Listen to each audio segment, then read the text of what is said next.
Bum bum bum bum bum bum bum bum bum bum bum bum. The Peter Shit Show. Bum bum bum bum bum bum bum. Please continue to pray for me. I've had a little bit of a shit show my first week back to school. So please continue to pray that I come out of this shit show stronger than before by singing along with me, gesturing at your screen, shouting shit as loud as you can, and hitting the imaginary shit button. Let's do it again.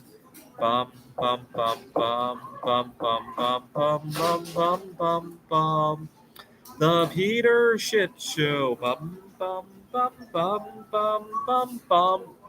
There's a lot to learn from my shit show last week. Earlier today, I talked about two lessons that I learned. Number one is looks actually matter in our society, right? A lot of things happen at a subconscious level. To give you an idea of how much looks matter, I was at a speed dating event in Taiwan, and a lot of times, it's not what happens 2 minutes into the conversation that make or break the match, right? It's literally what happens when you first sit. I had one girl that we instantly had good chemistry.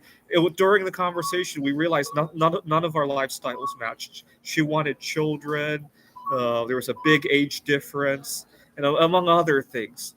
And even then, we matched. And then there were others where we had good conversations, but we didn't lock the eyes at the beginning, and we didn't. So it made me realize that looks actually matter, which is why I've been obsessively bleaching my teeth, and I'm back on the saddle with my intermittent fasting, 16 hours today. Um, and I'll never know if the reason I get harassed, like the other day when I got lost looking for directions from the airport, or when I got kicked out of the other grocery store, I'll never know if it was because of something subtle that even the person harassing me doesn't realize it's because of that, right? That's the most unfortunate part of it. It's one thing if I don't know it, at least I could ask them, hey, I'd like to know. Feel free to open up, right? But when the person doing the harassing doesn't even know why they're doing it, that's a bigger problem, right? It's happening at the subconscious level. Now, one thing I'm not very pleased of. So I'm an adjunct professor, and this past week I got thrown into two other classes that I wasn't planning on teaching, uh, and so I'm thrilled that I have the opportunities. Right, after all, my classes could have been canceled, and that would have been the end of it. Right, but I very hastily signed up for the other two classes, unprepared. And so I wish I wasn't in such a position, right? A lot of times, as an adjunct, by the time that I receive any work to do, I'm already starving for it, and I make a big mess of it. It's kind of like if you fast and you're starving. That first meal, the first bite of that first meal, you make a disaster out of it, right? A lot of times, my work as an adjunct looks kind of like that, right? And I want to be in a situation where I'm not making a mess of myself because of how desperate I am. Now, that's not the only situation where desperation could play a role in making a mess. Last year, you guys remember, I got to go on a date for the first time in a few years, and I got overly excited. I got to meet her ex-boyfriend. It sounds like they don't have bad chemistry; they just don't have chemistry. So it didn't seem like a big deal. And I was living out of my car at the time, and for some reason, I thought it would be a good idea to move in with her ex-boyfriend.